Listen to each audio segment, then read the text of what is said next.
नहीं तो फिर डॉट लगाइए। हेलो डॉक्टर विकास। हाँ जी, गुड मॉर्निंग मैम। हाँ जी गुड मॉर्निंग। डॉक्टर साहब अपना प्लीज वीडियो ऑन कीजिए। हाँ ठीक है। अभी पहले पॉज हो रहा था वीडियो आपका ना, तो हमने कहा एक बार देख लेते हैं ट्राई करके। हाँ ठीक है, अभी तो ठीक आ रहा है, वीडियो ऑडियो दोनों ठीक है। ठीक है।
हेलो डॉक्टर विकास।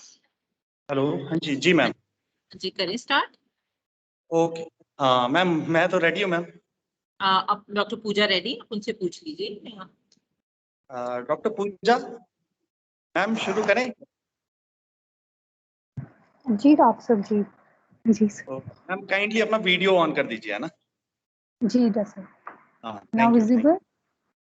Yes yes yes yes. Ma'am शुरुआत करें ना मैम फिर?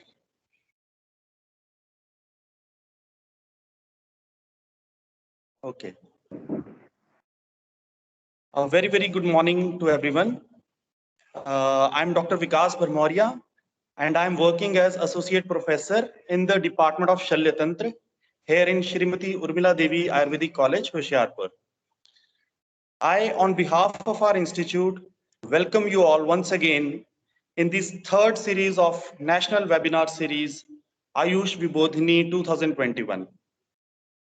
First and foremost, I take the opportunity to thank and welcome our Honorable Chairman, Engineer Amarjeet Singh Walia sir, for providing us the all-important platform where we could listen to the various tycoons in the field of Ayurveda in India.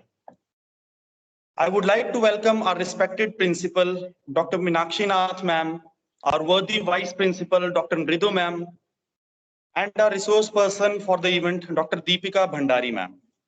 Their guidance and collaborative efforts have led to the success of this event in many ways.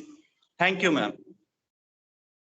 Next, I welcome all the staff members and thank them for their constant hard work and providing the support needed at all different levels. I also want to extend my gratitude to all the delegates and students who have participated eagerly in the last few weeks. So all in all, it's the teamwork of the institute that has written the success story of Ayush Vibodhini 2021. Thank you. So friends, in the series of Ayush Vibodhini, today's webinar is from the field of Shalya Tantra. It gives me immense pleasure to welcome our keynote speaker for today, Dr. Pooja Arya. Good morning, ma'am. Thank you, sir. We are Good very morning. fortunate to have you with us today, and I thank you for taking precious time for us. Thank you, ma'am. Thank you, welcome, So sir. now I would like to ask Dr. Meenakshi Nath, ma'am, to address the event and throw some light on today's topic as well. Dr. Meenakshi Nath, ma'am, please. Thank you. Thank you, Dr. Vikas. Good morning and welcome again to Ayush Vibodhini webinar series 3. It's really a great experience to share this platform with our eminent speakers for such a long duration. Our worthy speakers from all over India have made this festival of knowledge a real blessing. Today also, we have Dr. Pooja Arya with us with an emerging and promising aspect of Ayurvedic Chikitsa, that is Marm Chikitsa. We all study Marm in the first year of BMS. And if I talk about myself, it was more theoretical and less clinically inclined at that time. But now, slowly and steadily, Marm Chikitsa is becoming a race-winning modality in musculoskeletal disorders. So I welcome Dr. Pooja with her topic, Marm therapy in different musculoskeletal disorders. Thank you, Dr. Pooja. Thank you for sharing your Thank you, precious ma'am. knowledge and time on this Thank platform you, with ma'am. us. Thank you, Dr. Pooja. Thank you. Over to you, Dr. Vikas. Thanks a lot, ma'am. So now let me please introduce all to our today's keynote speaker, Dr. Pooja Arya. Dr. Pooja Arya had graduated from Shri Krishna Government Ayurvedic College, Kurukshetra, Haryana in 2014. She did her post-graduation from Rajiv Gandhi Postgraduate Ayurvedic College, Paprola in the year 2017. She is presently pursuing her job as assistant professor in the Department of Shalya Tantra at Gangaputra Ayurvedic Medical College at Jind in Haryana since December 2017. Dr. Pooja has participated in 17 different international and national conferences and presented 8 papers in them. She has also received Best Paper Presentation Award in International Conference Sambhasha 2017, which was held at NIA Jaipur. She had also delivered guest lecture at Panchkarm workshop conducted by Ayush department at Jind. She has got 4 papers published in various indexed journals. Dr. Pooja, as I know, has always been a very hardworking and a very competent Ayurvedic surgeon. We have shared our OT for quite some time, and I can say easily that she is one of the most hardworking personalities which I have come around. So, Dr. Pooja, once again, I thank you to be a part of Ayush Vibodhini.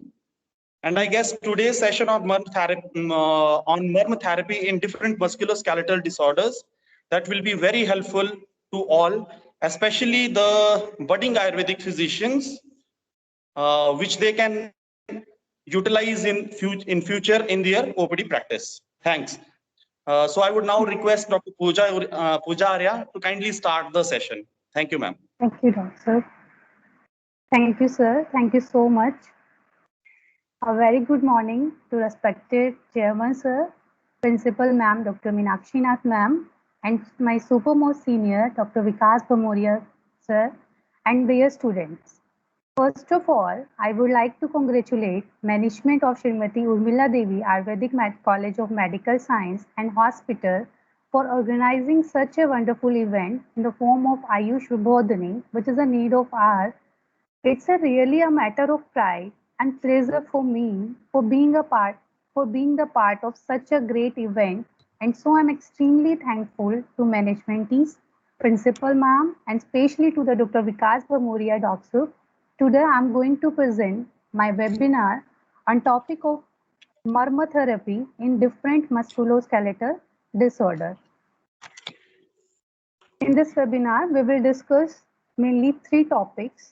First is a musculoskeletal disorder, and second is a myrma part. This is mainly myrmotherapy, and Third one is which murmur is indicated in with a special kind of musculoskeletal disorder. Okay. Now I want to share my presentation PPT slides.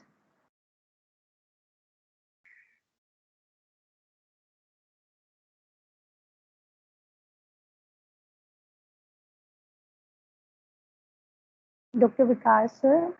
Yes, ma'am. Kindly, So, kindly. If you have any problem, kindly ask. We can also share the PPT, okay? Yeah, doctor.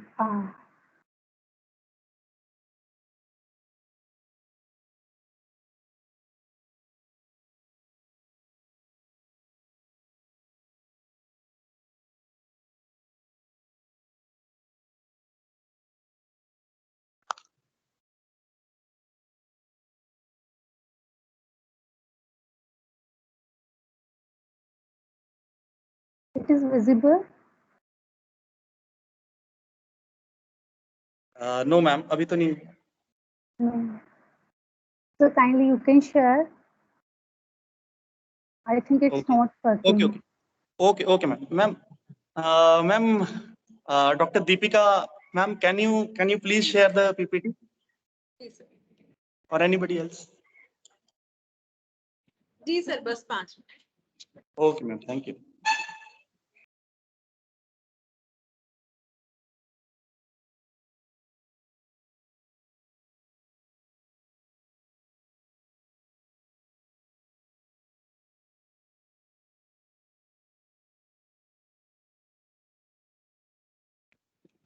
Sir, is it visible? Ma'am मुझे visible है. Doctor Pooja Arya आपको visible है? Ma'am, visible. It is visible now. Okay, ma'am, you can carry on. Okay. Yeah, thank you.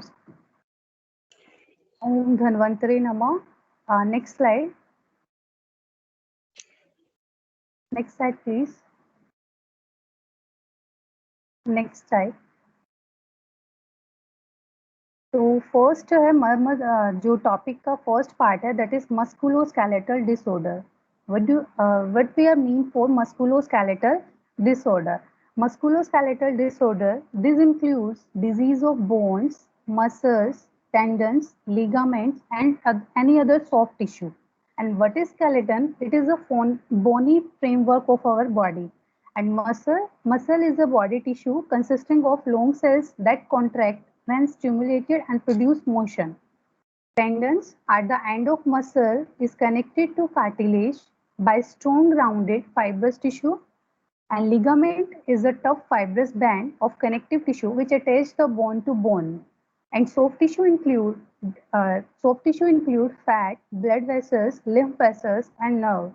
So we can say musculoskeletal disorder are the disorder related to skeleton, our skeleton, muscles, tendon and ligament and soft tissue. इनके साथ जो भी related हमारे disorders होंगे उनमें हम कैसे मर्म चिकित्सा को implement कर सकते हैं वो आज के टॉपिक में हम डिस्कस करेंगे. डिफरेंट मस्कुलोस्केलेटल डिसऑर्डर जो आज के टाइम में, next slide please, are different musculoskeletal disorder in daily routine practice are cervical strain in the cervical region is known as cervical strain. We will discuss next slide. Second one is a periarthritis shoulder. Third one, tennis elbow and golfer's elbow. Next, carpal tunnel syndrome. Next, de Quervain syndrome. Next, lumbar strain. And last, plantar fascia strain. In this webinar, we will discuss these mainly musculoskeletal disorder. Next slide, please. तो first हम बात करते हैं cervical strain की. Cervical strain is a strain in the cervical region. ठीक है. It is and cause is due to stretch of the muscular and the ligamentous element of the cervical spine. जो आपकी cervical spine होती है उस पे जो भी हमारा bony framework है एक इरेक्ट पोस्चर में रहता है, वो ड्यू टू मसल की वजह से उस इरेक्ट पोस्चर में मेंटेन करके वो रखता है. तो जिस पे मसल की वजह से कोई भी स्ट्रेन आने, कोई भी खिंचाव आने की वजह से हमें क्या होगा, वहां पे पेन होने लग जाएगा. उसी को हमने क्या नाम दिया, सर्वाइकल स्ट्रेन. ठीक है. तो मेन आप इसको कैसे आइडेंटिफाई कर सकते हो, जो पेशेंट होगा उसकी नेक में क्या होगा, एक स्टिफनेस के साथ वहां पे पेन होगा, that is indicative of the cervical strain. Symptom include, जो मेन सिम्टम होगा that is pain, especially worsen with the movement. As we all know, with the movement our muscle will be in active phase, and muscle active में होगा तो जो muscle में strain आया वो aggravate होगा and pain आपका वहाँ पे increase हो जाएगा. And muscle spasm, वही same चीज, stiffness वहाँ पे रहेगी, increase irritability due to the pain, fatigue and difficulty in sleeping. Sleep भी वहाँ पे proper उनको नहीं आ पाएगी, ठीक है. And मेन चीज यहाँ पे आपको कोई ना कोई स्ट्रेन हिस्ट्री पेशेंट के साथ देखने को मिलती है. एंड इन मस्कुलोस्केलेटल डिसऑर्डर, जो भी हम जितने भी मस्कुलोस्केलेटल डिसऑर्डर आज डिस्कस करेंगे, सभी में क्या होगा, जो पेन है वो प्रीडोमिनेंट फीचर होगा. एंड जो मर्म चिकित्सा हमारी है वो पेन पे ही कैसे मैनेज उसको करती है, वो हम सभी मर्म की फॉर्म में आज आपको बताएंगे. नेक्स्ट है second next slide please. Periarthritis shoulder. It is a disease around the shoulder. As name suggests, peri मतलब around, arthritis joint से related and shoulder joint से related जो भी condition यहाँ पे develop होगी उसको हमने नाम दिया periarthritis shoulder. It is also known as frozen shoulder. Frozen मतलब freeze हो जाना, मतलब कहीं ना कहीं shoulder की movement में कहीं ना कहीं दिक्कत आएगी तो हमने उसको क्या नाम दिया, frozen shoulder. And second synonym is adhesive capsulitis. It is due to the capsulitis stand for inflammation. Capsule का इन्फ्लेमेशन होने की वजह से वहां पे एडहेजन होने की वजह से वहां पे मूवमेंट में दिक्कत, तो उसको हमने क्या नाम दिया, periarthritis shoulder. Cause is it may be due to the degenerative changes with age. There is a wear and tear of the shoulder joint, so we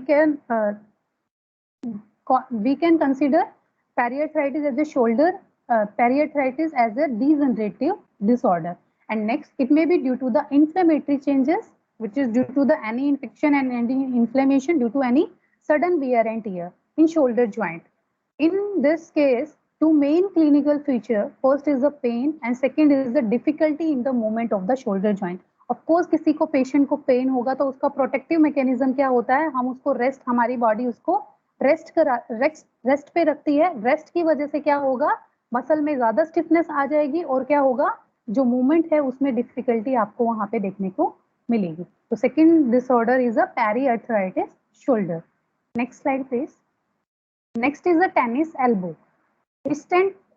It consists of two words, tennis and elbow. It stands at elbow region में कोई भी जो दर्द होगा वो किसकी वजह से, due to the tennis player. ऐसा पहले सोचा गया था कि जो टेनिस प्ले करते हैं उनमें एक्सटेंशन फोर्स ज्यादा लगता है, तो एक्सटेंसर टेंडन का स्ट्रेचिंग होने की वजह से जो वहां पे अटैच होता है, लेटरल एपिकोंडाइल पे अटैच होता है, वहां पे क्या होने लग जाता है, उसका जो वियर एंड टियर होने की वजह से लेटरल एपिकोंडाइल पे टियर होने की वजह से वहां पे पेशेंट को पेन होने लगता है. दैट्स व्हाई इस डिजीज का नाम टेनिस एल्बो दिया गया. पर ऐसा नहीं है.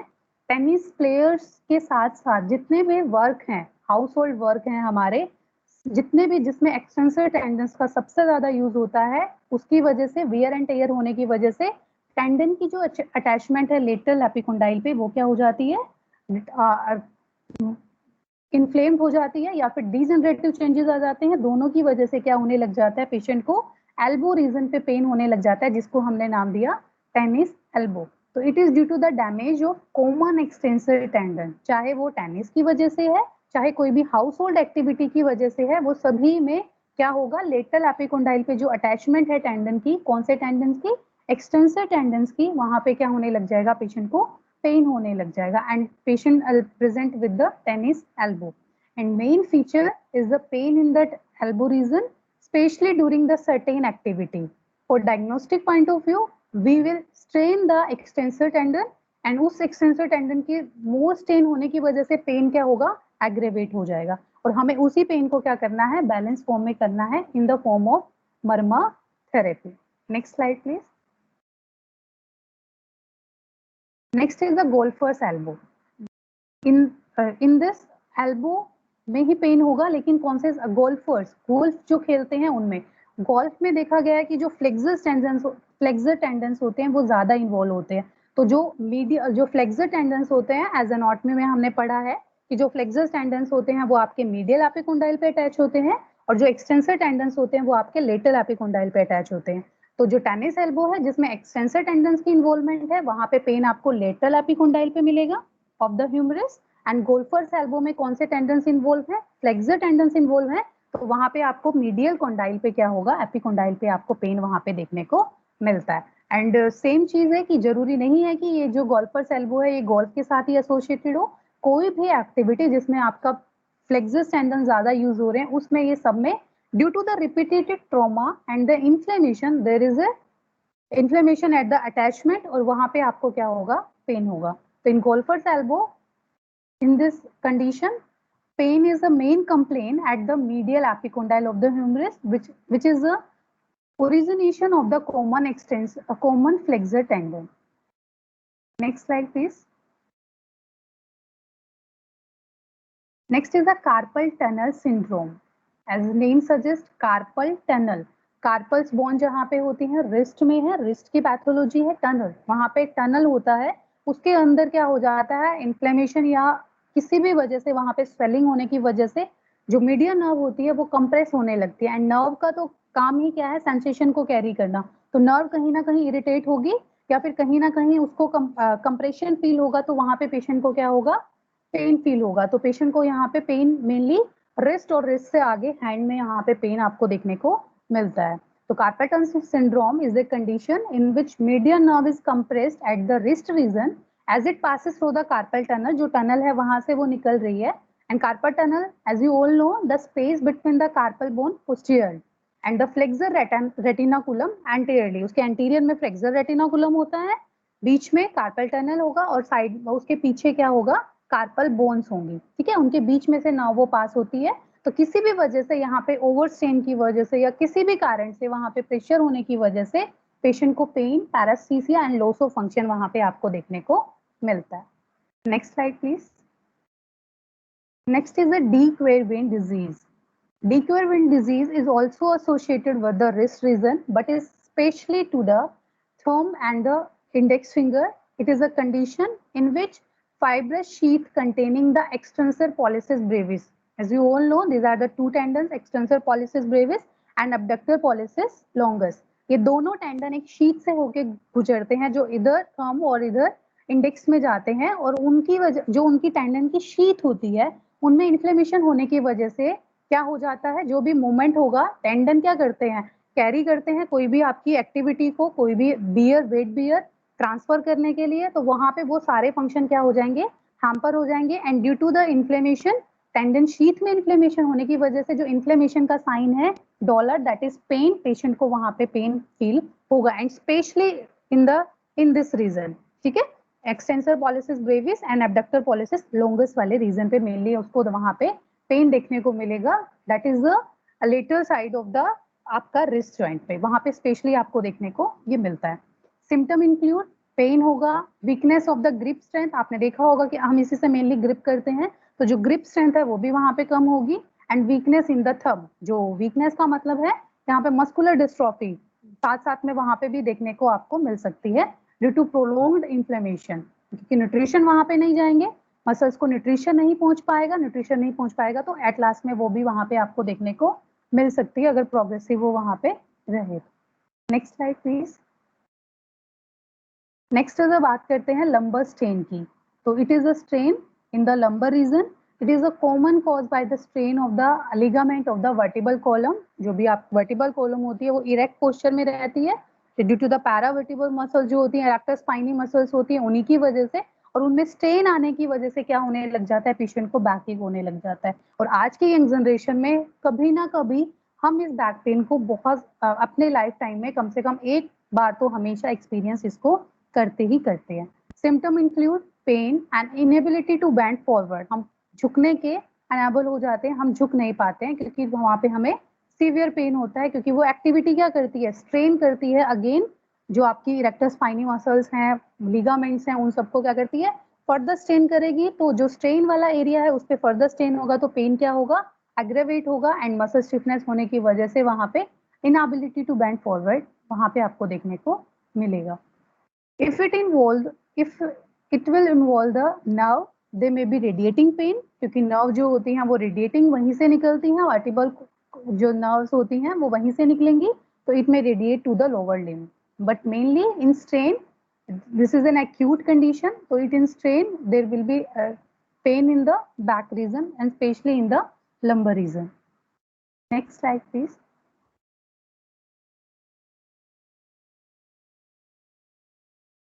Next slide, please.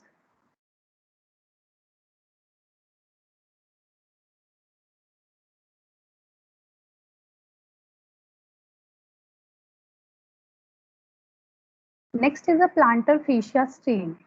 This is a disease involved the plantar fascia. As we all know, plantar fascia is in our sole and it is attached to the tuberosity of the calcaneum. So due to the strain in the plantar fascia, there will be pain in the heel region. वो उसका origination point है, मतलब insertion point है, वहाँ पे आपको क्या होगा, pain होगा. तो it ऑल जो रीजन है इन सबके मस्कुलोस्केलेटल डिसऑर्डर के पीछे वियर एंड टियर, डिजनरेटिव या इन्फ्लेमेटरी कॉज ही यहाँ पे रहते हैं.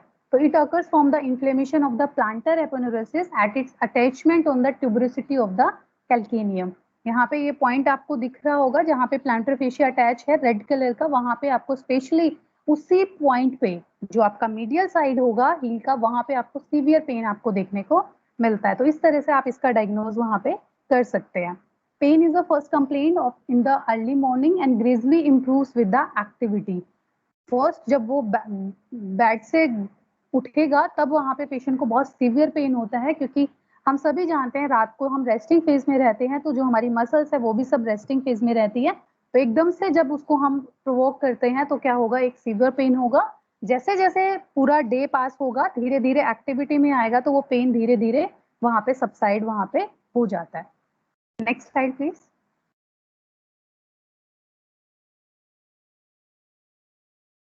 नेक्स्ट बात करते हैं हम मर्म, जो हमने मस्कुलोस्केलेटल डिसऑर्डर पढ़े हैं उनका आयुर्वेदिक पॉइंट ऑफ व्यू, कि आयुर्वेद में वो कहाँ पे बताए गए हैं. एज सच हमें कहीं भी ऐसे डिजीज से, जैसे टेनिस एल्बो है, गोल्फर्स एल्बो है, आयुर्वेद में हमें कहीं भी आयुर्वेदिक जो टर्म्स हैं ऐसी नहीं दी गई हैं डिजीज के लिए, लेकिन हम इनको कोरिलेट कर सकते हैं अकॉर्डिंग टू इट्स सिम्टम्स. जो इनके सिम्टम्स हमने देखे इन पैथोलॉजी, इनकी पैथोलॉजी जो थी उनके अकॉर्डिंग हम इनको कोरिलेट कर सकते हैं स्नायुगत वात. तो on the basis of pathophysiology, जो उनकी पूरी पैथोफिजियोलॉजी है, एंड सिम्टम्स, जो सिम्टम्स हैं, जो जितने भी डिजीज हमने अभी पढ़ी है उन सबको हम कोरिलेट कर सकते हैं स्नायुगत वात. स्नायु हमने अभी देखा है, स्नायु का मतलब क्या होता है, जितने भी आपके लोंग टेंडन, लिगामेंट, सॉफ्ट टिश्यू, सभी पार्ट्स किसके साथ, जो भी लॉन्ग फाइब्रस कोर्ड्स होते हैं वो सभी स्नायु के अंदर वहां पे आते हैं. तो स्नायु क्या होता है, anatomical aspect means fibrous structure, जितने भी टेंडन्स, लिगामेंट्स, मसल्स हैं सभी उसके अंदर वहां पे इंक्लूड हो जाएंगे. गत मींस गोन टू, मतलब वहां पे गई है, क्या गई है, वात, वात गई है. As we all know, in all musculoskeletal disorder pain is the predominant feature and pain is due to the, as we all know, pain is due to the वात. वात की वजह से ही लिखा भी गया है कि वात के बिना रुजा नहीं हो सकती, जहां पे वात है वहीं पे रुजा होगी. तो अकॉर्डिंग टू इट्स सिम्टम वहां पे रुजा देखने को मिली हमें, तो वहां पे हमने क्या सोचा कि कहीं ना कहीं यहाँ पे क्या है, वात का प्रकोप है, तो it can correlate with the snayugata vata. And जो एनाटॉमिकल स्ट्रक्चर इन्वॉल्व है दैट इज अ स्नायु, तो स्नायुगत वात के साथ हम उसको कोरिलेट वहां पे कर सकते हैं.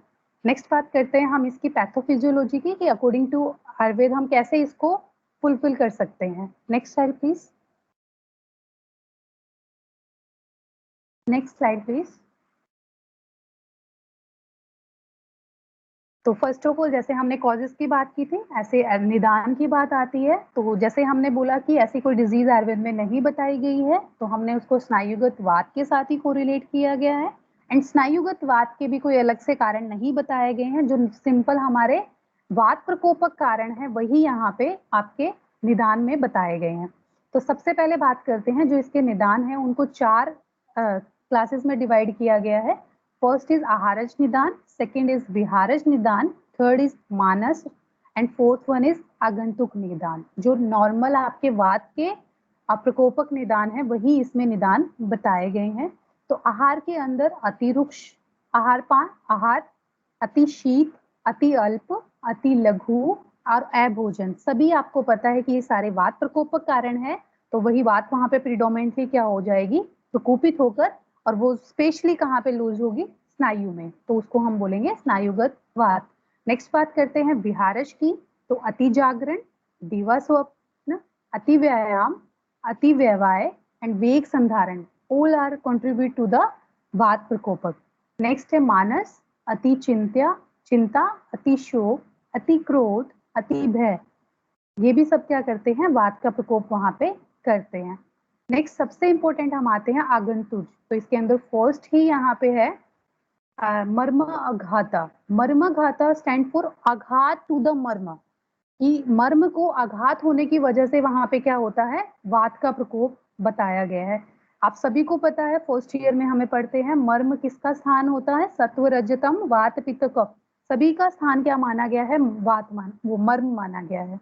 तो मर्म का घात होगा तो क्या होगा, वहां पे वो दोष क्या हो जाएंगे, उनको ट्रॉमा हुआ है तो वहां पे प्रीडोमिनेटली क्या होता है, वात प्रकोप होता है। एंड इन द मर्म चिकित्सा वो हम क्या करते हैं, जो वो वात प्रकोप हुआ है उसी को क्या करते हैं, बैलेंस फॉर्म में करते हैं, तभी वो पेन को क्या करता है, सबसाइड करता है।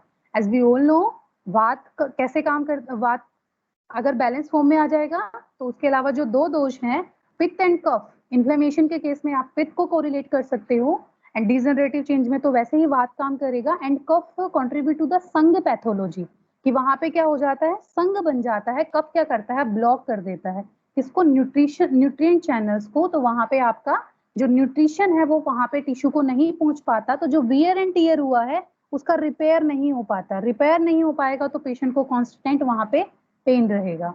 तो by balancing the vata we can balance pitta and kapha and we can treat the जितने भी डिसऑर्डर हैं, संग पैथोलॉजी, अभी इसकी पैथोलॉजी भी डिस्कस करेंगे। एंड जो इन्फ्लेमेशन कॉज है, पित्त का प्रकोप जो हो रहा था उसको हम वहां पे बैलेंस कर सकते हैं इन द फॉर्म ऑफ मर्म चिकित्सा। ठीक है, next is abhighata trauma, next parapatana and parapidana, all contribute to the vata prakopa. Next is samprapti, next slide please.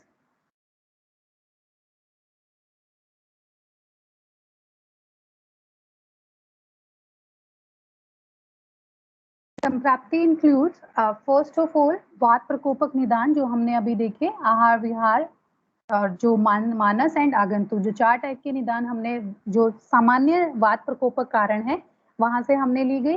संप्राप्ति भी कहीं नहीं बताई गई है, तो जो नॉर्मल संप्राप्ति है वो आपको यहाँ पे सभी डिजीज में देखने को मिलती है।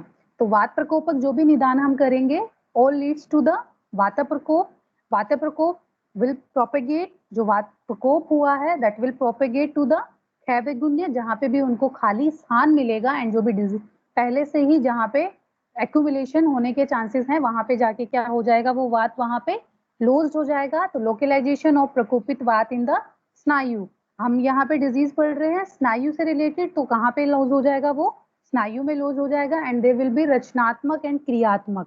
रचनात्मक मीन्स एनाटॉमिकल डिस्टर्बेंस वहां पे मिलेगी, एंड क्रियात्मक उसकी फिजियोलॉजी में वहां पे डिफरेंस आपको देखने को मिलता है।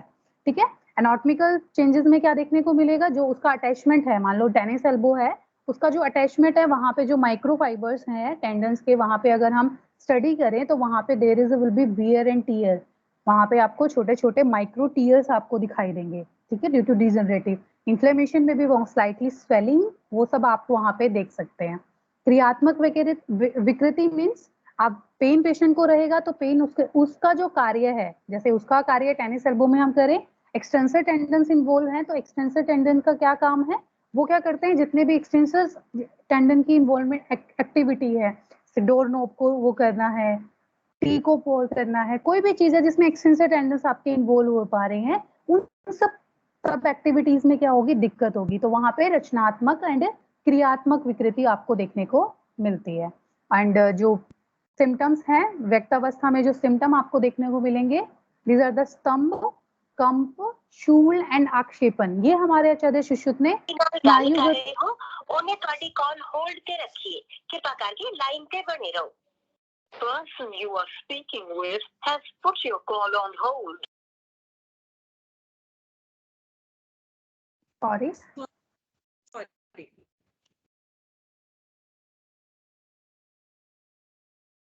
There will be रचनात्मक and क्रियात्मक विकृति in the form of stambha, kampa, shoola and akshepana. Next slide please. अब इन सिम्टम्स को हम डिटेल में यहाँ देखते हैं कि स्तंभ, कंप एंड शूल एंड आक्षेपण से क्या मतलब है, और ये हमारे आचार्य सुश्रुत ने वहां पे क्लियरली लिखा है स्नायुगत वात में। और यही सारे जो क्लिनिकल फीचर आचार्य सुश्रुत ने बताए हैं, जितने भी आज की मॉडर्न जितने भी मस्कुलोस्केलेटल डिसऑर्डर है उनसे बहुत ज्यादा रिजेंबल करते हैं।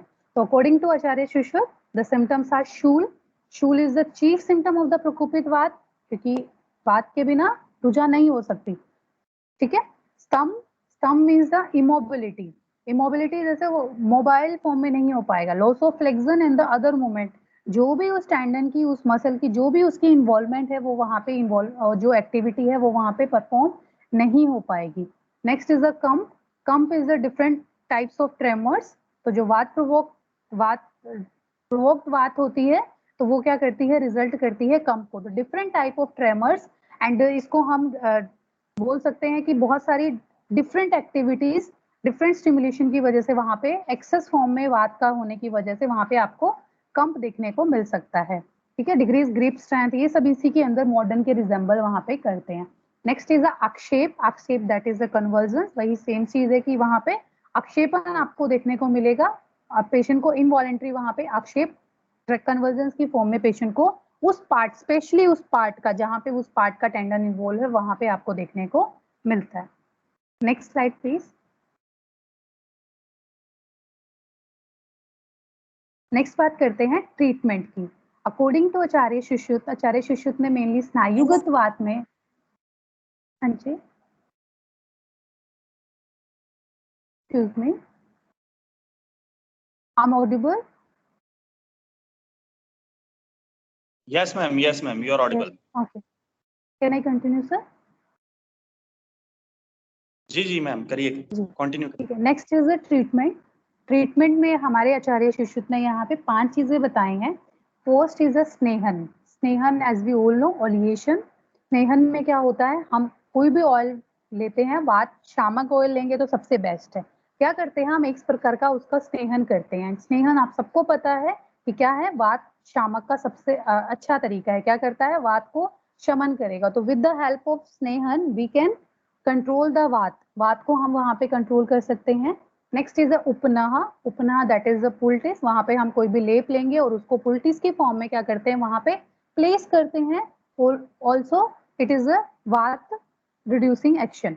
उपनाह इज ऑल्सो वात रिड्यूसिंग या vata balancing. Next agnikarma. Agnikarma in the form of अग्नि।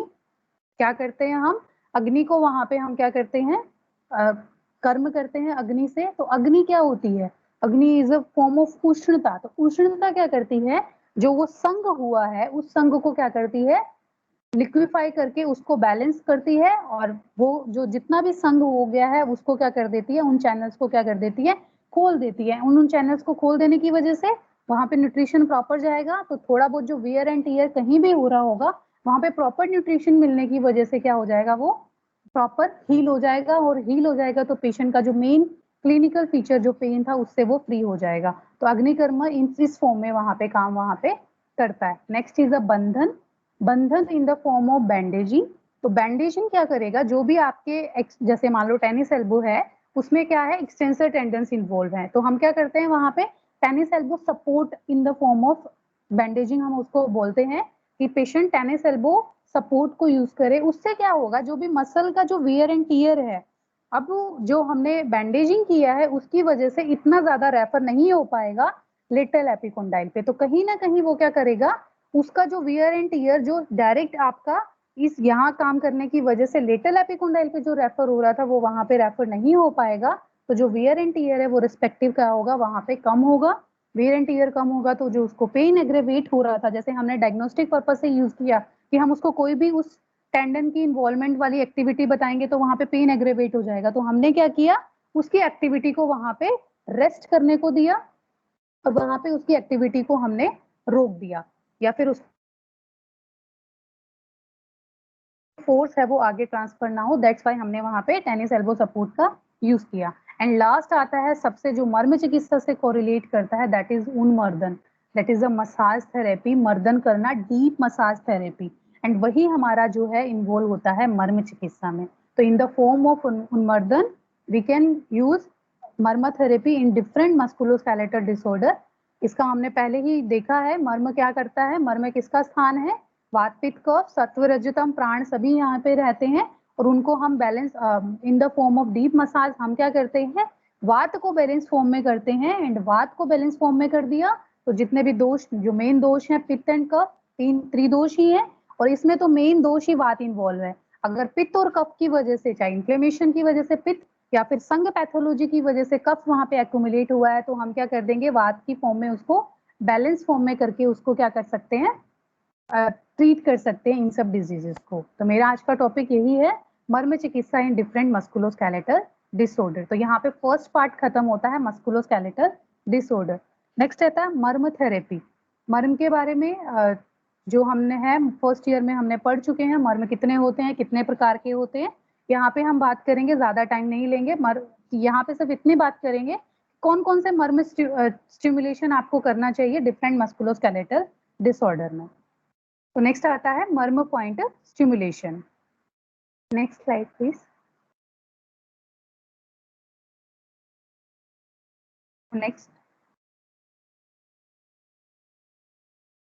मर्म आर द सीट ऑफ प्राण, मतलब प्राण यहाँ पे रहते हैं तो सीट ऑफ द प्राण। Next, marma are the vulnerable points, ये बहुत ही वनरेबल पॉइंट्स होते हैं, जैसे कि हमने इसकी डेफिनेशन भी पढ़ते हैं कि मर्म मारियंती इति मर्माणी, जो मरण वहां पे करते हैं वो क्या होता है, मर्म होते हैं। तो बहुत ही वनरेबल पॉइंट है, तो मर्म चिकित्सा करते टाइम हमें इन बातों का ध्यान रखना चाहिए। The energy pathway for healing body mind and consciousness, जो हमारी बॉडी है, माइंड है एंड कॉन्शियसनेस है, सबको क्या करती है वहां पे, वो हीलिंग करती है मर्म पॉइंट्स जो आपके होते हैं। Next, marma are closely connected with the prana, prana is the वायु, प्राण वायु जो है, and they serve as the pranic control points on our body. Next, hence through murmur therapy we can control, we can treat and we can manipulate the pran in the various way. So we can treat the murmur, we can treat by murmur therapy different musculoskeletal disorder. We can control, we can prevent, हम उसको prevent भी कर सकते हैं। तो मर्म चिकित्सा both way में हम वहां पे ट्रीट कर सकते हैं, एज वेल एज प्रिवेंटिव और ट्रीटमेंट, थेरेप्टिक पॉइंट ऑफ व्यू से भी और ट्रीटमेंट पॉइंट ऑफ व्यू से। Next slide please. कुछ एथिक्स हैं मर्म चिकित्सा के, जो मर्म चिकित्सा करने से पहले हमें मतलब जानने चाहिए। The science needs to be accepted with the and practice with the full faith. It should not be taken or discussed lightly and practice only after getting the proper knowledge. Next.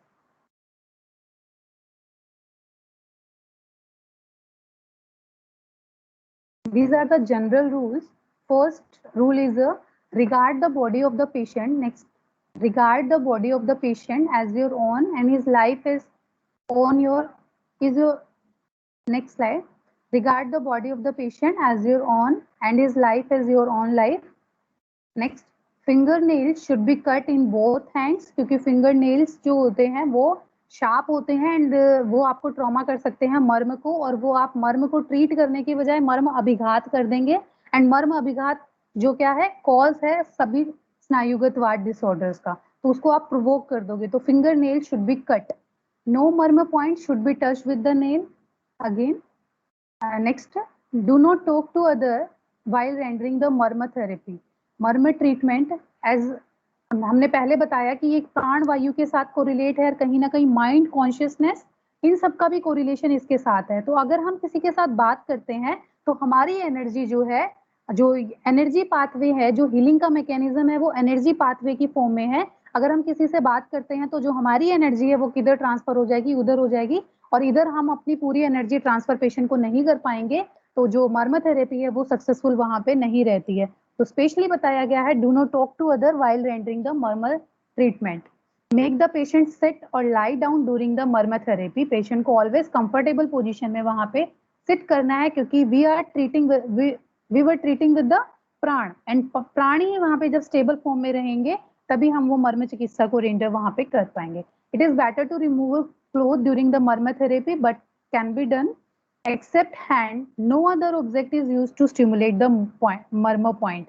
मर्म point आपका जो है, हमने जैसे बात की कि ये किसके लिए है, एनर्जी हीलिंग, एनर्जी पाथवे है। तो हमारी जो एनर्जी है, हमारा जो अपना हैंड है उसी से हम वो मर्म चिकित्सा रेंडर करेंगे, तभी वो सक्सेसफुल वहां पे हो जाएगी। जैसे एक्यूप्रेशर आपने सुना होगा, उसमें कोई और प्रोजेक्ट और अदर ऑब्जेक्ट पेन की फॉर्म में कोई वुडन हम यूज करते हैं, वो वहां पे डिफरेंट है। एक्यू जो प्रेशर है, हमारी मर्म चिकित्सा में हम अपनी एनर्जी, जो हमारे अंदर पॉजिटिव एनर्जी है, वही हम पेशेंट के अंदर ट्रांसफर करने वाले हैं, और उसी को हम वात को बैलेंस करने के लिए हम यूज करने वाले हैं। तो जो हमारी एनर्जी है वो हमारे तक ही पॉजिटिव होनी चाहिए और वो पूरी ट्रांसफर होनी चाहिए पेशेंट तक।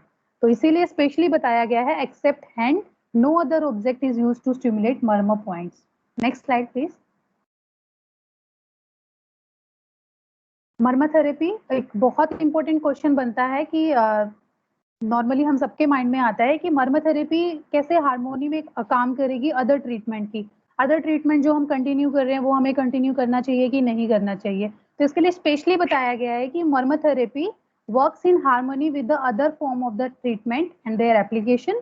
सो ड्यूरिंग मर्म therapy need not to discontinue their medicine prescribed by the any other doctors। तो उन सब मेडिसिन के साथ आप मर्म थेरेपी को वहां पे कोरिलेट कर सकते हो, मतलब कंटिन्यू कर सकते हो। Next slide please.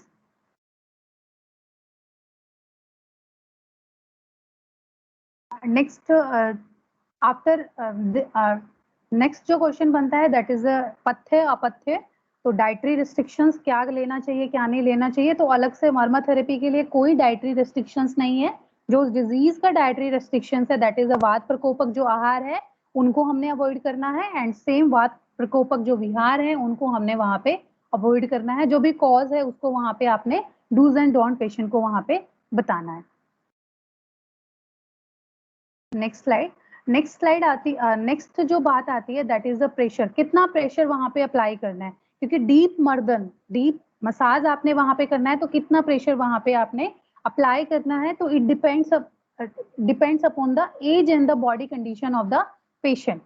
एज है जैसे बाल एंड स्थविर जो होते हैं, बच्चे एंड जो बूढ़े होते हैं, उनको हमने अल्प बल वाले और अल्प व्यय, और उनमें जो आयु होती है वो भी अविद्यमान अस्थित रूप से होती है, तो वहां पे आपको कम प्रेशर अप्लाई करना पड़ेगा। एंड जो आपके फुल वाले हैं, मतलब मध्यम आयु के जो हैं, उनमें आपकी आयु भी बलवान रूप से स्थित होती है, एंड वहां पे आप क्या करेंगे, जो आपका प्रेशर है वहां पे वो इंक्रीज कर सकते हैं। बस इतना ध्यान रखना है कि जब भी आपको मर्म चिकित्सा वो करना है, रेंडर करना है, always look into the eyes of the patient. Patient को ये भी नहीं कि कुछ प्रेशर ही नहीं फील हुआ या फिर बहुत ज्यादा प्रेशर भी वहां पे फील नहीं होना चाहिए। बहुत ज्यादा प्रेशर है तो कहीं ना कहीं आप क्या कर रहे हैं, मर्म को ट्रॉमा कर रहे हैं, और वहां पे पेशेंट को और ज्यादा एग्रेवेट उसकी कंडीशन वहां पे हो जाएगी। तो वहां पे आपको बहुत ज्यादा प्रेशर भी नहीं वो करना है, और बहुत कम भी प्रेशर आपको अप्लाई नहीं करना है। तो प्रेशर जो है वो वेरी करता है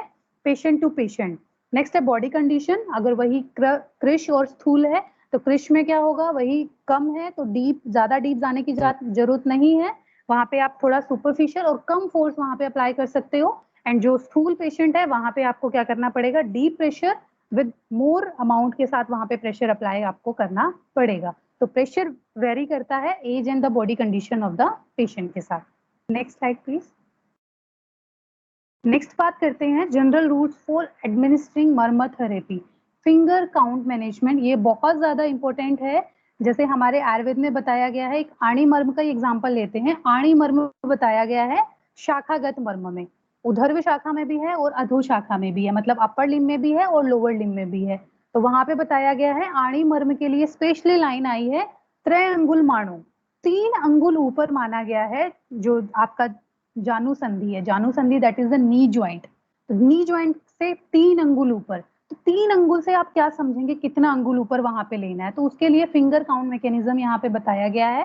तो 1 finger stand for index finger, जहाँ पे 1 फिंगर वर्ड आएगा मतलब 1 अंगुल आएगा, तो 1 finger stand for index finger. Second 2 finger means index plus middle finger.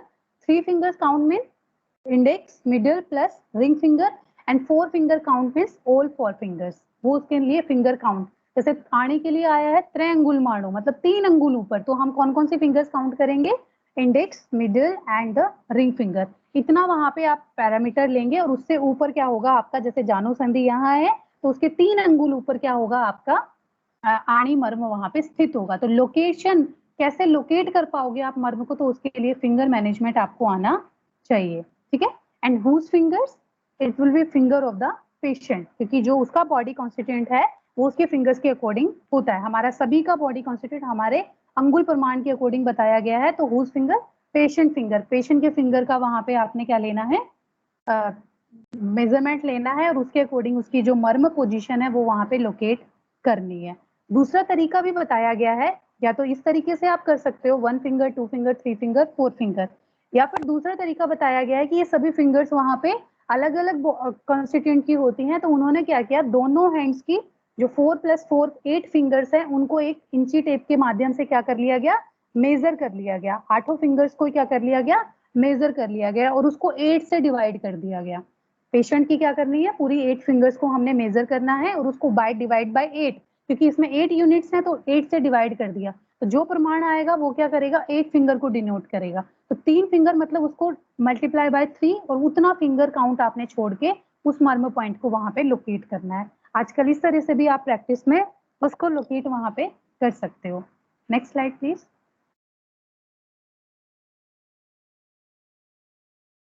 Next बात आती है कितने टाइम्स करना है, कब नहीं करना है, वो सब चीजें आती हैं। तो marma therapy should be rendered twice a week, ऐसा वहां पे जो मर्म थेरेपी की बुक्स है वहां पे लिखा गया है, लेकिन कॉमन प्रैक्टिस में आप उसको पेशेंट के कंडीशन के अकॉर्डिंग आप एक दिन में 2 बार भी कर सकते हैं, सेकेंड डे भी अप्लाई कर सकते हैं। तो according to your need you can stimulate marma चिकित्सा twice a week, twice a day, या फिर 1 डे छोड़कर अगले दिन भी आप वहां पे कर सकते हो। But as per the severity of the disease it can be done daily and even 6 hourly, 6 hours में भी आप उसको रिपीट कर सकते हैं। But in very emergency case it will be done and the interval of the 20 minutes. तो after 20 minutes आप उसको कोई भी मर्म पॉइंट को आप दोबारा से स्टिमुलस वहां पे कर सकते हो। तो 20 मिनट्स पे भी, 6 आवर्स पे भी, अगर पेशेंट आपके पास है आईपीडी बेसिस पे तो आप 2 टाइम्स भी वहां पे कर सकते हो, 3 टाइम्स भी कर सकते हो, या फिर अगर पेशेंट आपको ओपीडी लेवल पे बुलाना है तो ट्वाइस अ वीक या फिर वीक में वंस वहां पे आप उसको बुला सकते हो। तो ऐसा मर्म चिकित्सा वहां पे आपको करना चाहिए। Next slide please.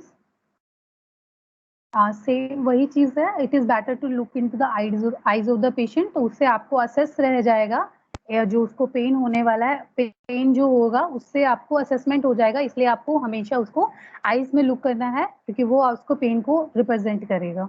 Next slide please. Contraindication, किस किस कंडीशन में वहां पे बताया गया है कि मर्म थेरेपी आपको नहीं करना है।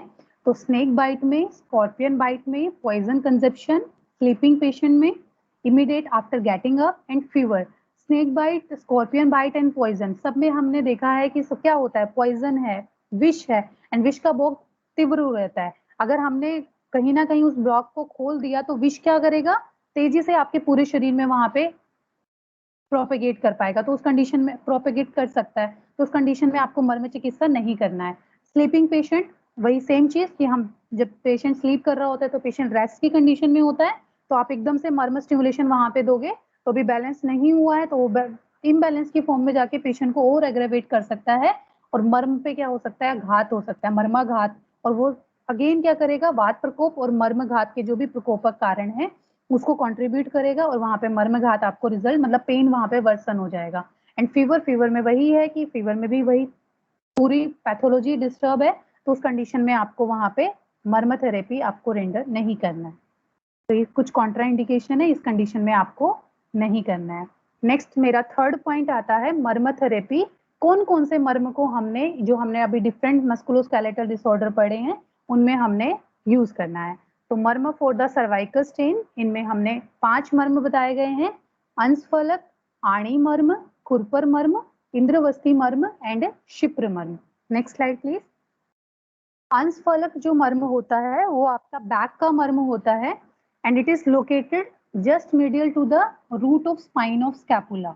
एंड इसको आप लोकेट भी कर सकते हो, स्पाइन ऑफ स्कैपुला आपको एनाटॉमिकल लैंडमार्क है उससे आपको दिख जाएगा, उसके जस्ट मीडियल है। अगर पेशेंट नहीं, अगर इतना टाइम आपको लोकेट करने का या आप नहीं जज कर पा रहे हो तो सेम पेशेंट को क्या बोलना है, पेशेंट को अपना hand, same hand opposite back में लेके जाना है। तो जहां पे बिल्कुल इजीली, जहां पे आपकी जो मिडल फिंगर है जहां पे टच होती है पीछे, वही क्या होता है आपका अंशफलक मर्म होता है। अगर आप भी अपना पीछे लोकेट करोगे तो ये आपका वहीं पे लाई करता है, just medial to the root the spine of scapula. This is the amshaphalaka marma. और उस मर्म को हमने क्या करना है, स्टिमुलस करना है। कितना प्रेशर, इतना प्रेशर की पेशेंट को सहन हो जाए, बहुत सुपरफिशियल भी ना हो और बहुत ज्यादा पेशेंट को पेन भी ना हो।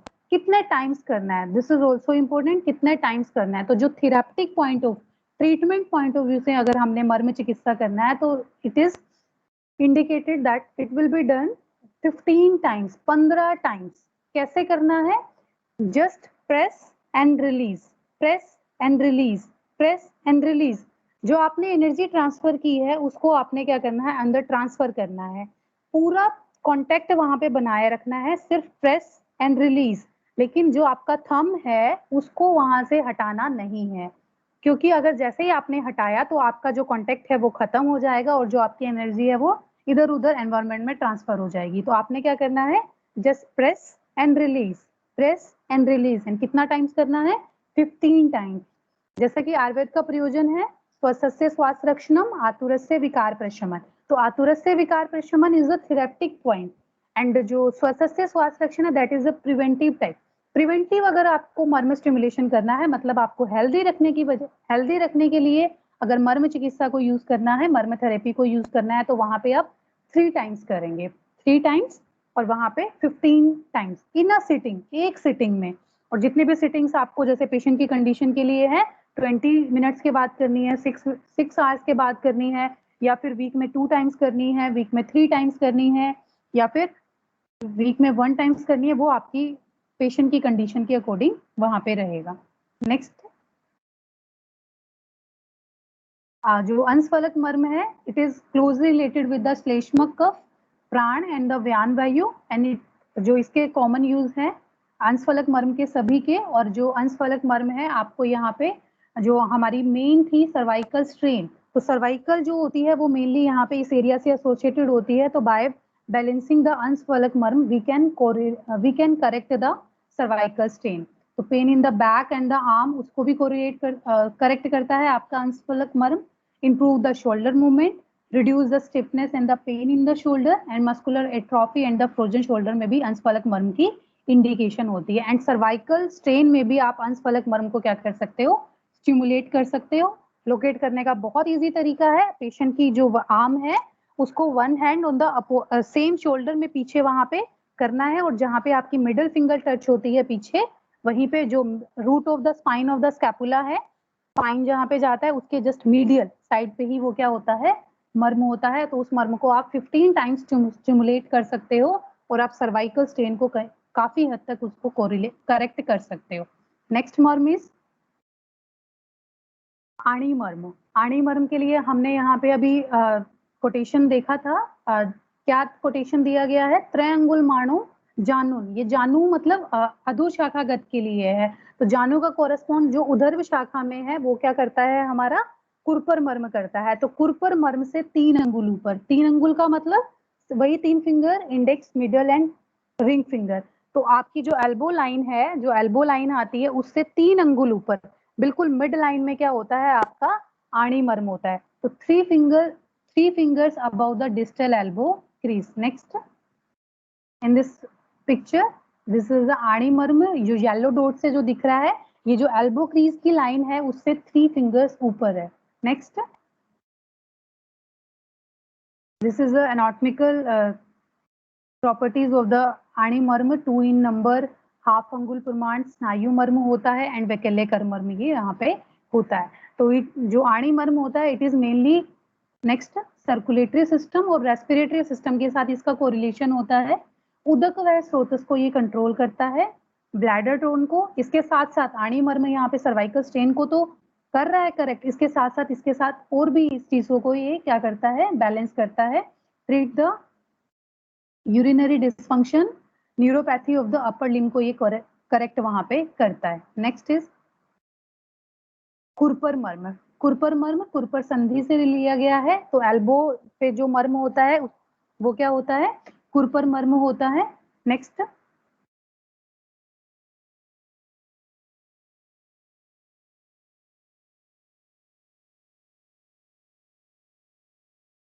नेक्स्ट नेक्स्ट ये जो येलो डॉट है ये रिप्रेजेंट करते हैं कुरपर मर्म, जो अभी आपके कॉन्डाइल्स हैं, जैसे कि मेनली टेनिस एल्बो जो डिजीज है वो कॉन्डाइल से रिलेटेड है, तो उसमें बहुत अच्छा रोल है आपके कुरपर मर्म का। बट जो सर्वाइकल स्टेन है वो भी कहीं ना कहीं जो एरिया है वो आपका इसके साथ नियर बाय है, आर्म के साथ, तो यहाँ पे आप क्या कर सकते हैं, कुरपर मर्म को वहां पे स्टिमुलस करके आप सर्वाइकल स्टेन को कोरिलेट कर सकते हैं। तो इसको लोकेट करने का तरीका क्या है, जो आपके कॉन्डाइल्स हैं आपको इजिली फील हो जाते हैं, तो इन कॉन्डाइल से वन फिंगर मतलब इंडेक्स फिंगर छोड़ के दोनों साइड में, मीडियल साइड भी होगा और लेटर साइड भी होगा, दोनों साइड में ही क्या होता है, कुरपर मर्म आपका होता है। बाह्य कुरपर और अंत कुरपर आप दोनों को ही क्या कर सकते हो, वहां पे स्टिमुलस कर सकते हो। ठीक है, तो मेनली जो है इसमें हम टेनिस एल्बो और गोल्फर्स एल्बो के लिए जितने भी एल्बो रिलेटेड पेन है उसको ये करेक्ट वहां पे करता है। एंड क्लोज रिलेशन होने की वजह से सर्वाइकल स्ट्रेन में कुरपर मर्म में हेल्प करता है सर्वाइकल स्ट्रेन को भी कोरिलेट करने में। नेक्स्ट, ये अदर यूजेस हैं, tennis elbow, golfer's elbow, elbow joint pain जितने भी होते हैं उनको ये जो कुरपर मर्म होता है ये करेक्ट वहां पे करता है। Next one, next is indravasti marma. इंद्रवस्ती मर्म जो होता है उसके लिए जो टर्म आई है, तो it can be located the 12 fingers above the wrist joint. जो रिस्ट ज्वाइंट है आपका उससे 12 फिंगर ऊपर, जो आपका एल्बो से लेकर जो रिस्ट तक होता है वो टोटल 16 अंगुल का प्रमाण माना गया है उसका, तो 12 finger above the wrist joint and elbow से कितना बच गया, 16 में से अगर 12 माइनस करते हैं तो 4, तो 4 फिंगर्स बिलो द हम एल्बो ज्वाइंट से भी ले सकते हैं और जो हम 12 फिंगर अबव ले सकते हैं रिस्ट ज्वाइंट से, तो दोनों से यहाँ से आपने क्या करना है, पेशेंट की फिंगर काउंट करना है और 12 फिंगर अबव क्या करना है, इंद्रवस्ती मर्म को वहां पे लोकेट करना है, बिल्कुल मिड आर्म पे, यहाँ जैसे ये होता है, इसको आप स्टिमुलस येलो डॉट से यहाँ पे दिखाई दे रहा है, इसको आप स्टिमुलस वहां पे कर सकते हो। एंड जो नेक्स्ट जो पिक है इसमें सेकेंड पिक जो है वो सेल्फ हीलिंग के लिए, अगर आपने अपना खुद ही सेल्फ हीलिंग पर्पस के लिए मर्म चिकित्सा को रेंडर करना है तो इस तरीके से आप वहां पे कर सकते हो। अगर पेशेंट का करना है तो आप पेशेंट के अपोजिट साइड में होंगे तो आप पेशेंट को क्या कर सकते हो, उसको कोरिलेट कर सकते हो। And it is mainly related to the annavaha srotas, जो अन्नवाह आपके स्रोतस है उनके साथ ये इंद्रवस्ती मर्म आपका कोरिलेट करता है। एंड जितने भी हैंड है, सर्वाइकल है, शोल्डर है, ये सभी इसके साथ कोरिलेट करते हैं, तो इंद्रवस्ती मर्म को आप सर्वाइकल स्ट्रेन में यूज कर सकते हो। Next one, next is a shipra मर्म।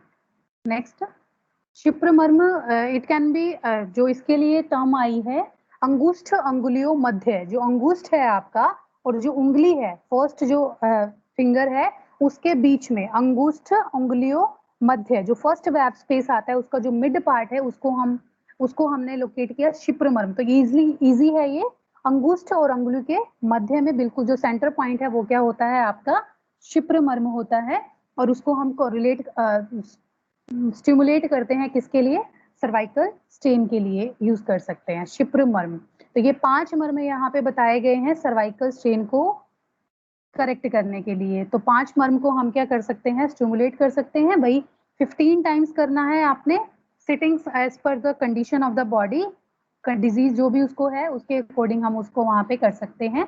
एंड जो शिप्र मर्म होता है वो रस्व, प्राणवह और अवलंबक कफ को मेनली वहां पे कोरिलेट करता है। ठीक है, तो pain and stiffness of the neck, shoulder and hand उसको कोरिलेट वहां पे कर सकते हैं। नेक्स्ट है मर्म फॉर फ्रोजन शोल्डर, सेम अंशफलक, अंश मर्म, आणी मर्म, भावी मर्म, इंद्रवस्ती एंड शिप्र मर्म। इसके जो 2 अलग आए हैं दैट इज द अंश एंड द भावी मर्म। यहाँ पे एक्स्ट्रा स्टिमुलस यहाँ पे बताया गया है क्योंकि जो अंश मर्म है वो अंश प्रदेश मतलब जो फ्रोजन शोल्डर वाला जो एरिया है उसी के साथ वहां पे कोरिलेट बताया गया है। अंशफलक मर्म को हमने अभी सर्वाइकल स्ट्रेन में देख लिया है, इसको दोबारा से रिपीट करने की जरूरत नहीं है। सेम हैंड को हमने अपोजिट सेम हैंड को हमने क्या किया है, अपने शोल्डर पे रखा है, तो जहां पे मिडिल फिंगर टच होती है वही आपका अंशफलक मर्म है। नेक्स्ट स्लाइड प्लीज, अंश मर्म। नेक्स्ट स्लाइड, अंश मर्म। अंश मर्म क्या होता है? ये अंश प्रदेश में मर्म स्थित है और ये जो इसकी लोकेशन है between neck and the arm of on the top of the back, जो इसके बीच में स्थित है। इसको कैसे लोकेट करते हैं अंश मर्म को? जैसे हमने इसको सेम शोल्डर पे लेकर गए थे, ऐसे हम इसको क्या करते हैं, अपने हैंड को अपोजिट शोल्डर पे लेके जाते हैं विद द जो आपका फोर आर्म है वो आपकी मिड लाइन के पास होना चाहिए एंड उसको क्या करना है, आपने अपोजिट शोल्डर पे लेके जाना है। तो जहां पे आपकी मिडिल फिंगर टच होती है, ये जो सुपर मोस्ट पार्ट होता है बैक का टॉप पे, वही आपका क्या होता है, अंश मर्म होता है। तो इस अंश मर्म को वही आपने क्या करना है 15 टाइम्स। किससे करना है? वही थंब से करना है, नेल्स से आपने टच नहीं करना है मर्म को, क्योंकि वहां पे ट्रॉमा हो सकता है। वही थंब से प्रेस एंड रिलीज 15 टाइम्स आपको करना है। तो अंश मर्म यहाँ पे एक्स्ट्रा फ्रोजन शोल्डर के लिए बताया गया है। Next slide. Closely related with the उदान वायु। आणिमर्म हमने देख लिया है, त्रिअंगुल माणो, जानून संधि, और यहाँ पे हम खुरपर संधि से 3 अंगुल ऊपर हम फ्रोजन शोल्डर में यूज करेंगे। Next slide please.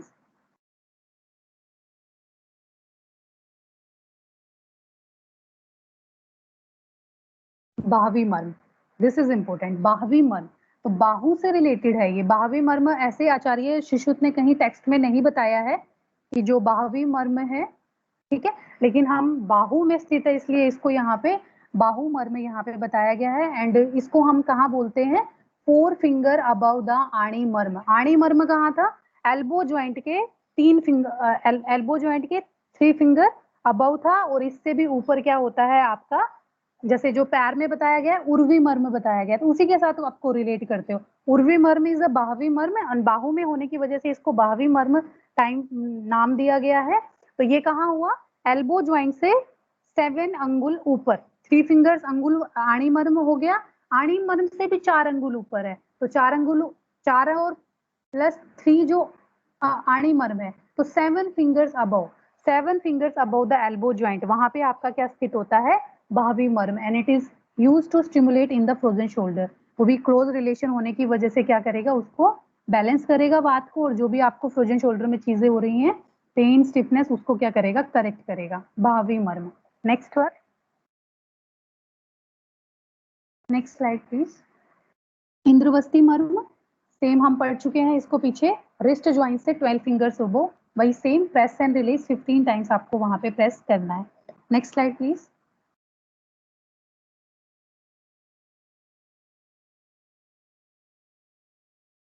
Next slide.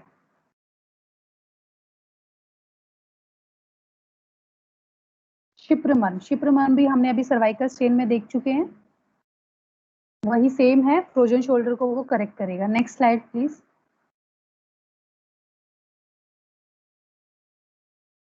Next आता है मर्म फॉर एल्बो पेन। इसमें दोनों डिजीज आ जाएंगी, टेनिस एल्बो भी और गोल्फर्स एल्बो भी। एल्बो के अंदर कोई भी पेन है उन सबको करेक्ट करेंगे आपके ये 4 मर्म, आणी मर्म, खुरपर मर्म, इंद्रवस्ती एंड शिप्र मर्म।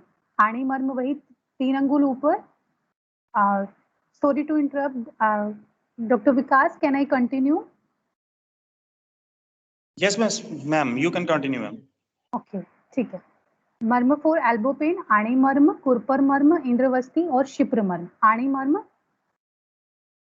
मर्म हमने सेम पढ़ लिया है, वही है 3 अंगुल ऊपर, किसके है? एल्बो जॉइंट के ऊपर। वही हमारा जो एल्बो से बिल्कुल ही क्लोज रिलेशन है आणी मर्म का, तो वो क्या करेगा, एल्बो जितनी भी डिजीज है एल्बो की, उनको क्या करेगा, करेक्ट करेगा। तो आणी मर्म हम पहले देख चुके हैं। नेक्स्ट इज खुरपर मर्म भी हम देख चुके हैं। जो भी आपके कॉन्डाइल्स हैं उनसे 1 फिंगर बिलो, उनको आप स्टिमुलेट करेंगे।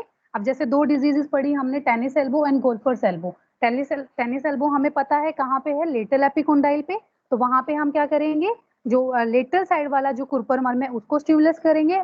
Next disease is golfer's elbow, तो वहां पे आप क्या करेंगे, जो गोल्फर साइड का जो भी मीडियल साइड का जो भी एल्बो खुरपर जो मर्म है उसको आप स्टिमुलेट वहां पे करेंगे।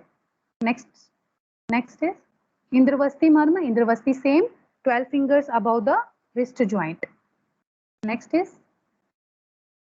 शिप्र मर्म, फर्स्ट वैब स्पेस के अंदर वो लाई करता है, अंगुष्ठ अंगुली के मध्य में। तो ये चारों मर्म क्या करते हैं, आपके एल्बो जॉइंट में जितने पेन है उसको वहां पे करेक्ट कर सकते हैं। इंद्रवस्ती, आणी, कुरपर और शिप्र मर्म, ये 4 मर्म इंडिकेटेड हैं tennis elbow and golfer's elbow के लिए।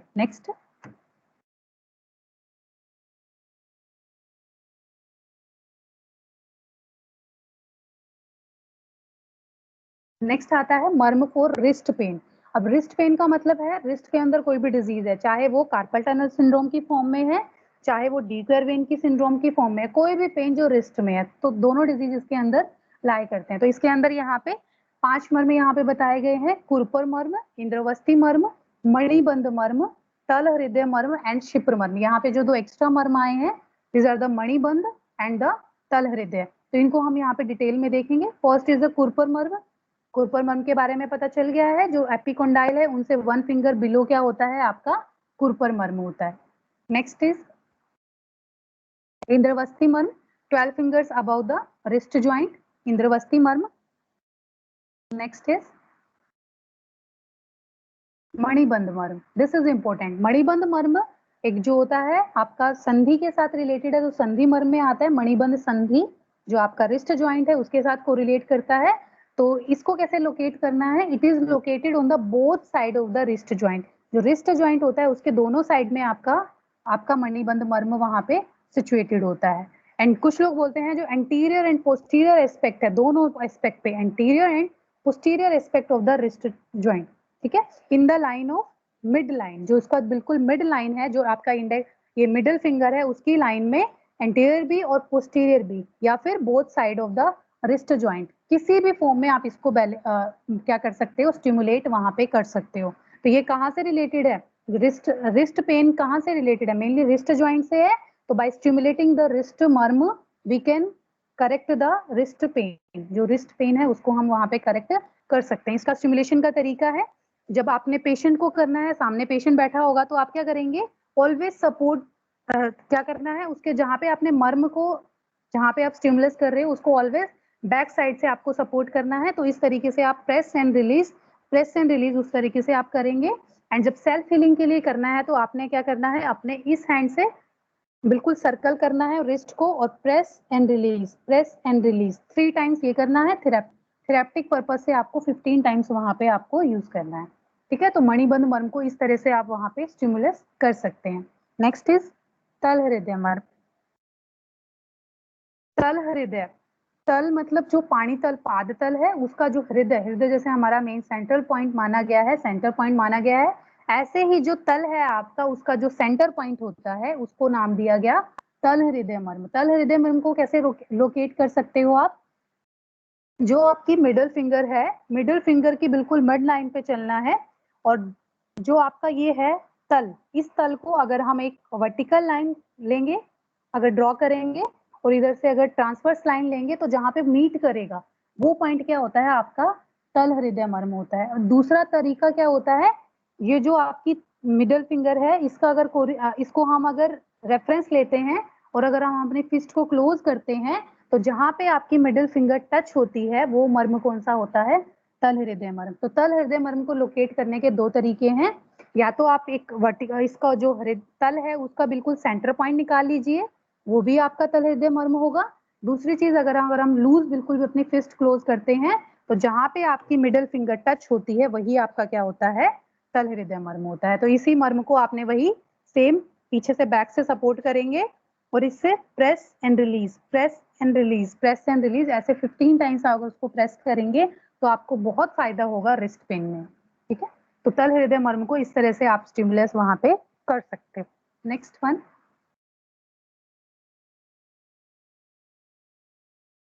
ये इसके अदर यूजेस हैं जो और में आप यूज कर सकते हो। Wrist pain is one of them indication of the तल हृदय मर्म। नेक्स्ट वन इज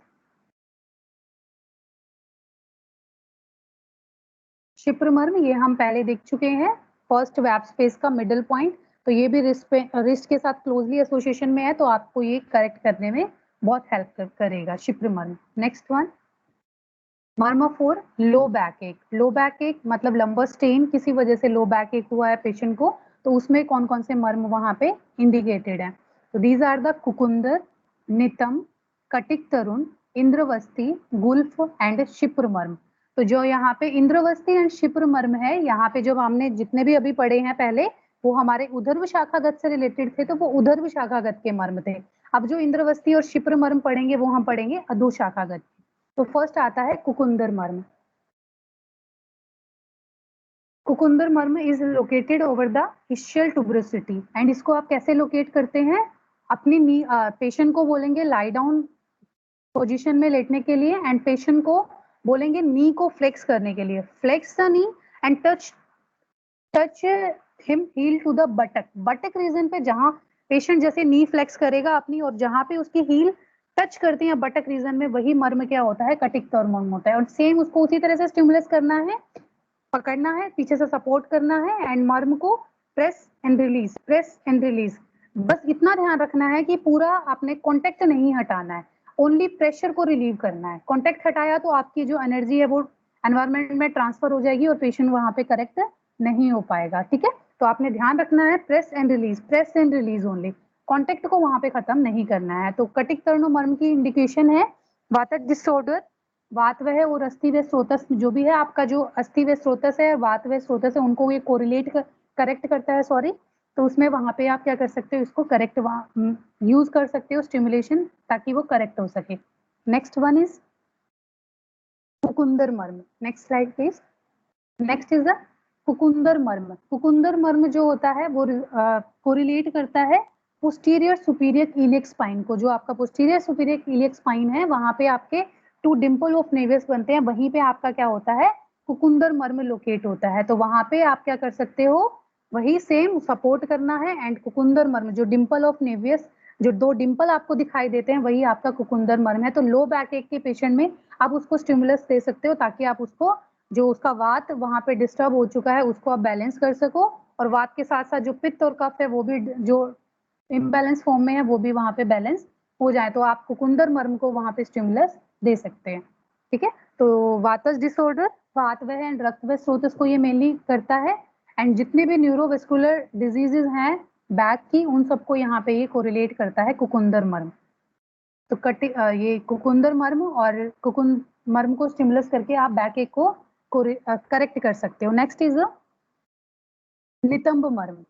नितंब मर्म इज रिलेटेड विद द नितंब रीजन। तो to upper part of the buttock region पे ये सिचुएटेड होता है। तो जो आपका ऊपर जो बटक की लाइन होती है सबसे ऊपर, उसका जो मिड पॉइंट होता है, उसी को हम नितंब मर्म कंसीडर करते हैं।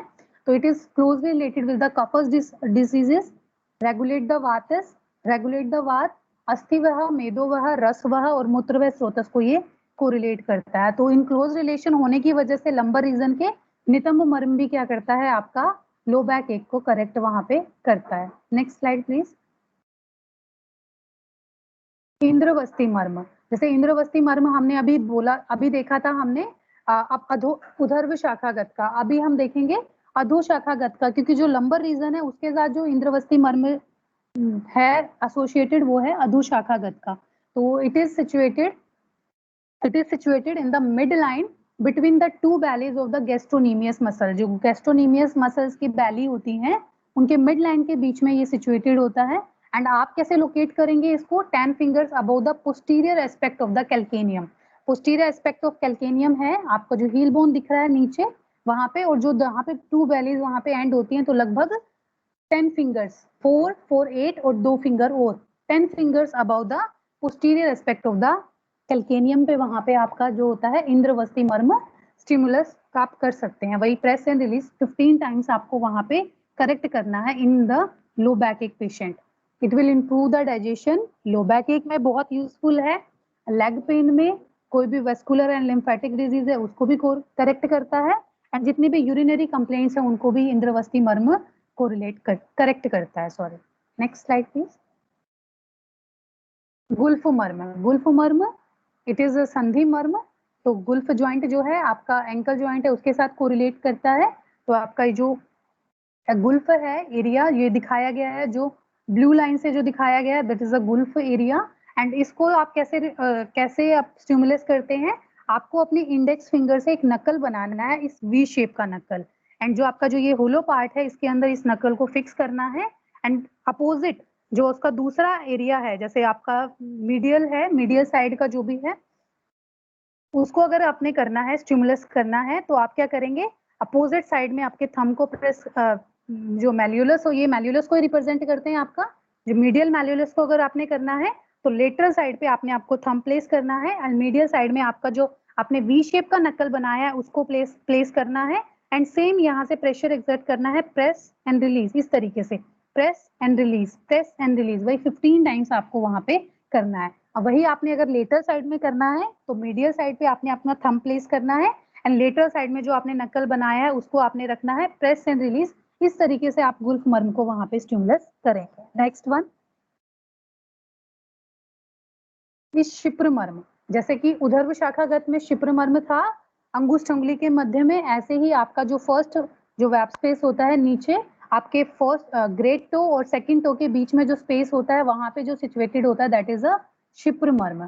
तो it is the middle of the first web space, जो फर्स्ट वेब स्पेस है उसके मिडल पॉइंट में क्या होता है, आपका शिप्र मर्म होता है। इसको भी आप वैसे ही करेंगे, अपने सोल पे आप अपने सपोर्ट करेंगे नीचे 4 फिंगर से, और थंब से क्या करेंगे, press and release, press and release, इस तरीके से आप वहां पे लो बैक एक को लेग के मर्म स्टिमुलस करके आप उसको करेक्ट कर सकते हो। ठीक है, तो ये मर्म इंडिकेटेड है आपके लो बैक एक के लिए।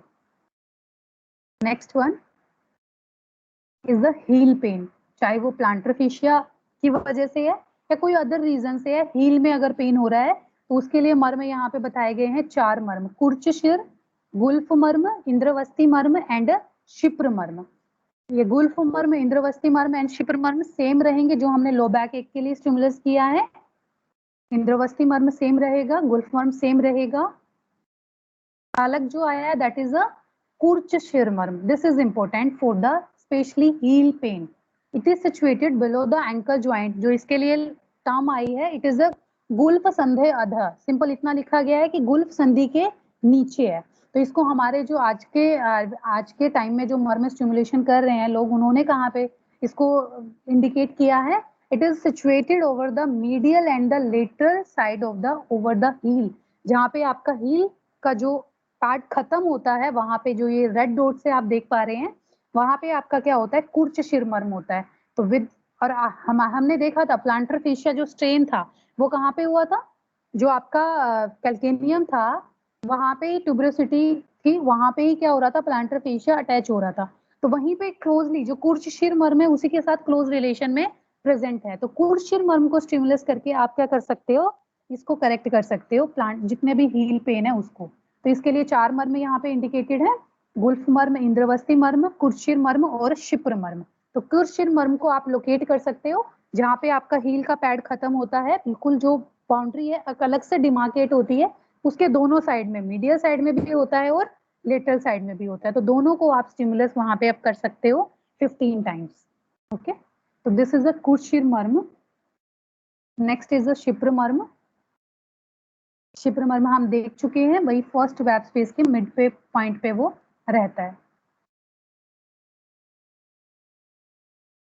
Thanks to all of you, this is my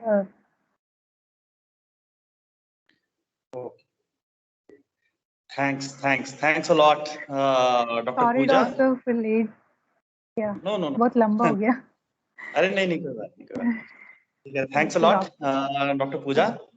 I think you have explained and discussed very relevant aspects of murmur therapy, and especially its application in the pathological conditions. And I know these pathological conditions, these are very frequently they come to the OPDs. Okay, so thanks a lot once again. If anybody have any query, he or she can ask, please.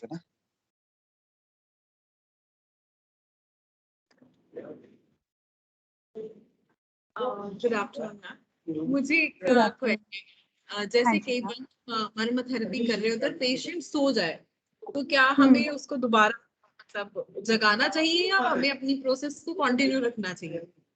नहीं ma'am, we will stop our, नहीं हमें अपनी जो मर्म therapy है वो नहीं करनी चाहिए, क्योंकि पेशेंट अभी उस स्टेबल कंडीशन में नहीं है कि वो हमारी मर्म थेरेपी को गेन कर पाए, क्योंकि इसमें सारा ही रोल एनर्जी का है, एनर्जी पाथवे का है। आप अगर अपनी एनर्जी, अगर पेशेंट के अंदर वो भी वो स्लीपिंग कंडीशन में है, तो उसमें हम अगर मर्म स्टिमुलस करेंगे तो उसको कहीं ना कहीं ट्रॉमा कर सकते हैं। तो we will stop our therapy and after awaking the patient, उसके बाद हम उसको रिपीट कर सकते हैं। इतना कोई ज्यादा इमरजेंसी उसमें नहीं है।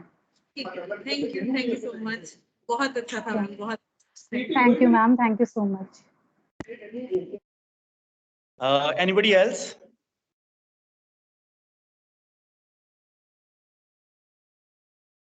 So I think there is no other query. So again, Dr. Pooja, thanks a lot to Thank you you. so much, doctor. You have shared the almost all the theoretical and practical aspects of MERM therapy. And I think it was highly comprehensive lecture, and all the participants would have learned a lot from this. Okay, and they will use this modality in their clinical practice in future. Okay, ma'am. Thanks. Thank you. Thank you, So sir. finally, thank you. At And last. I also thank all the participants once again who had attended this seminar. So thanks all, and everybody can exit from the meeting now. Okay, thank you. Thank you, sir. Thanks.